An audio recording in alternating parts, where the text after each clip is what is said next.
datang di Klinik Muhammadiyah Kedung Channel. Perkenalkan, nama saya Syakira Danasa Putri, saya biasa dipanggil Syakira. Pada kesempatan kali ini, saya akan memperkenalkan salah satu konten di channel Klinik Muhammadiyah Kedung, yaitu Bikes, bincang-bincang kesehatan. Nah, pada kesempatan ini kita kedatangan bintang tamu kita, yaitu ahli gizi Klinik Muhammadiyah Kedung. Ya, kita perkenalkan aja tamu kita. Baik, terima kasih Mbak Ira. Perkenalkan, nama saya Dina Anita Sari, ahli gizi di Klinik Muhammadiyah Kedung. Bisa dipanggil Dina. Iya, Mbak Dina, di kesempatan kali ini kita akan ngobrol tentang diabetes mellitus ya, karena mungkin sebagian besar masyarakat Indonesia banyak yang terkena penyakit diabetes mellitus itu sendiri. Nah, diabetes mellitus itu apa sih Mbak Dina? Sebenarnya udah banyak orang yang tahu apa itu diabetes. Kita bisa menyebutnya kencing manis, yaitu penyakit kronis yang berlangsung dalam jangka panjang yang ditandai dengan meningkatnya kadar glukosa dalam darah di atas nilai normal. Diabetes mellitus itu dibagi jadi dua tipe yang dibedakan oleh faktor resiko. Tipe yang pertama itu dibedakan karena faktor keluarga atau keturunan genetik, terus faktor geografi, faktor usia, terus juga faktor pemicu lainnya seperti contohnya ibu hamil yang preeklamsi. Terus tipe yang kedua karena berat badan yang berlebih atau obesitas. Jadi kalau kita obesitas, kita harus mulai jaga-jaga. Terus juga lemak perut, lingkar perutnya bisa kita ukur sendiri seberapa. Terus gaya hidup kita juga, kurangnya aktivitas, kurangnya olahraga itu juga berpengaruh. Terus juga ada riwayat keluarga yang punya diabetes mellitus tipe 2 kayak gitu. Oh, itu tadi ya. Jadi diabetes itu dibagi jadi dua. Yang pertama tadi tipe 1 itu istilahnya kayak yang nggak bisa ditolak ya, karena tadi kan geografis, usia. Tapi ada tipe 2 yang bisa banget buat kita jaga-jaga biar jangan sampai kena diabetes mellitus. Nah, tadi kan di awal Mbak Dina bilang kalau diabetes mellitus itu ada batas normal untuk gula darahnya. Nah, emang berapa sih batas normal buat gula darah itu? Sebenarnya dibagi menjadi 3. Yang pertama, gula darah sebelum makan itu sekitar 70 sampai 130 mg per desiliter. Lalu 2 jam setelah makan itu kurang dari 140 mg per desiliter. Setelah itu menjelang tidur 100 sampai 140 mg per desiliter. Oh, itu tadi batasannya ternyata bisa 3 tahap ya, beda-beda ya, ditentukan sama makanan. Iya. Terus misalkan kita di rumah, kira-kira ada nggak tanda-tandanya yang menunjukkan gula darah kita itu berlebih atau malah kurang dari normalnya tadi? Kalau dari fisik, yang pertama tubuh kita itu lemas, kulitnya pucat, berkeringat, kelelahan, terus juga sulit berkonsentrasi, mudah marah, kesemutan juga.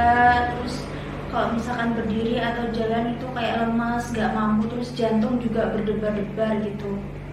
Oh, jadi kalau kita menunjukkan gejala-gejala tadi, lemas kayak gitu harus ngapain? Harus mungkin ya gejala itu tadi menunjukkan gula darah kita itu terlalu tinggi atau rendah gitu. Terus kalau pengen tahu aslinya gitu, memang kita tinggi apa rendah sih?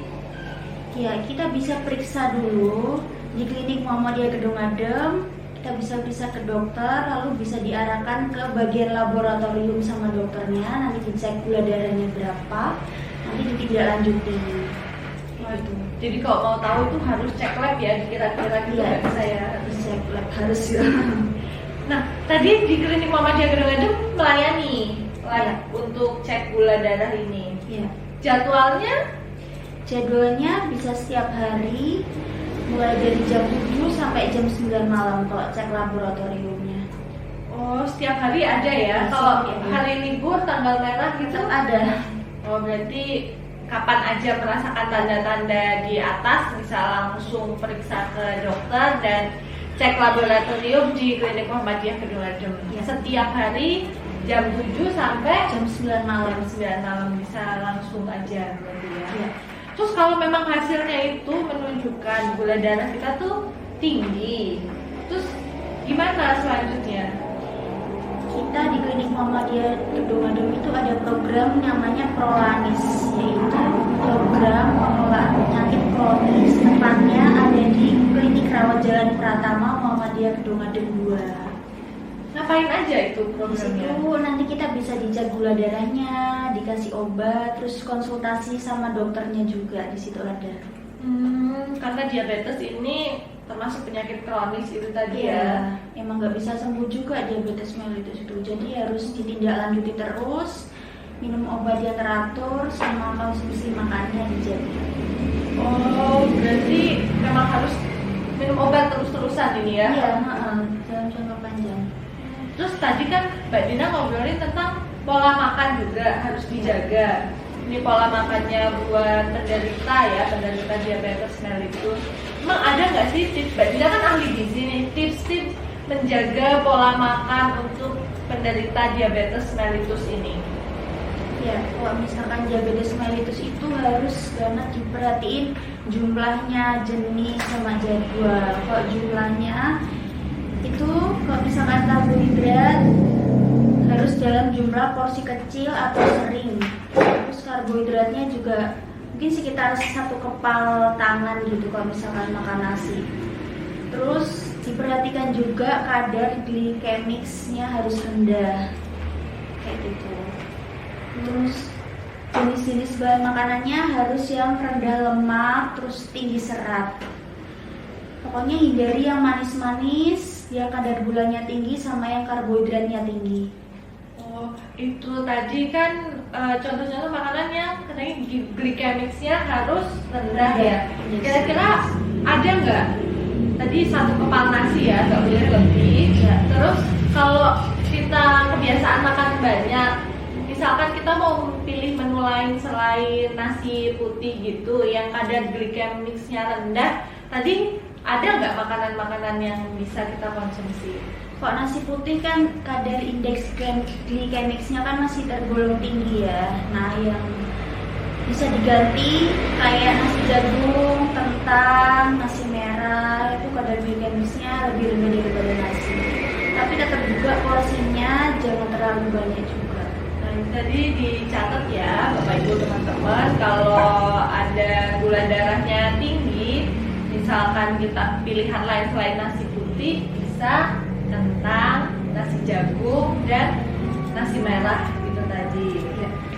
Terus, nah itu kan kalau buat yang penderita ya, udah penderita diabetes, karena diabetes ini menurut saya bahaya sekali ya, karena begitu kita kena diabetes, kita harus hati-hati setelahnya, selalu minum obat terus. Tadi Mbak Dina bilang harus jaga pola makan juga. Nah, ada nggak tips-tips biar kita yang belum terkena diabetes ini jangan sampai deh kita kena diabetes mellitus gitu, apalagi yang misalkan jaga-jaga tadi menyebutkan faktor keturunan juga ya. Kalau udah ada faktor keturunan, jaga-jaga deh diri kita ini yang belum kena biar jangan sampai kena.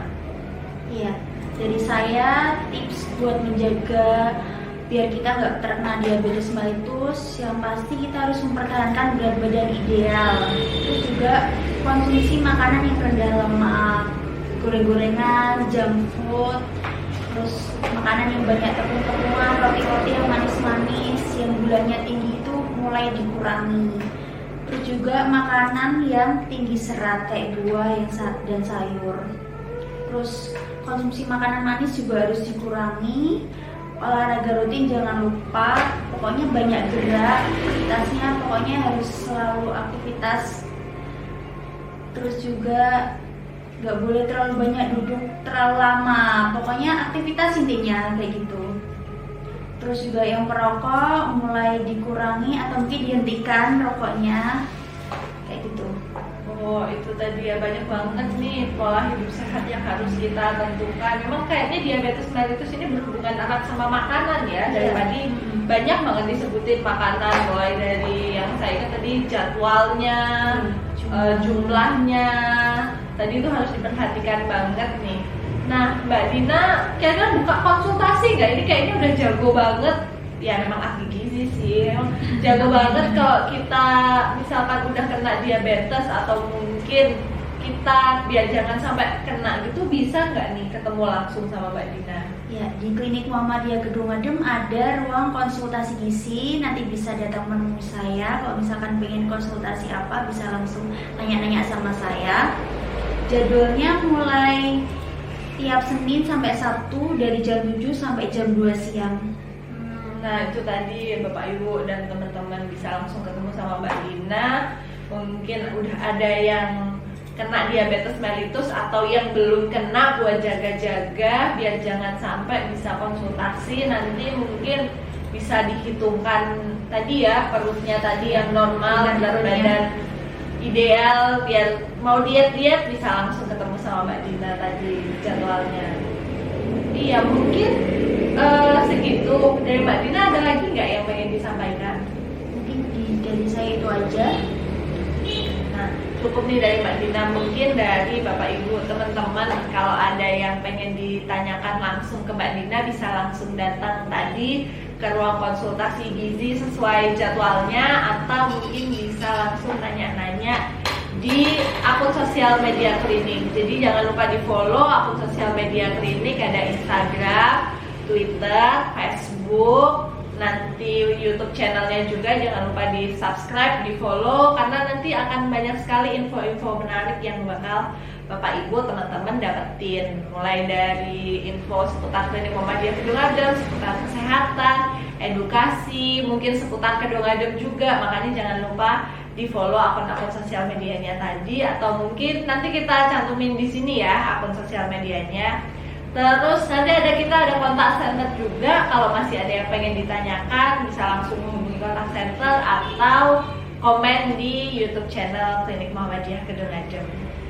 Sekian Bikes pada kesempatan ini dengan tema diabetes mellitus. Mungkin nanti kita lanjutin dengan Bikes-Bikes selanjutnya. Saya Syakira undur diri. Wassalamualaikum warahmatullahi wabarakatuh.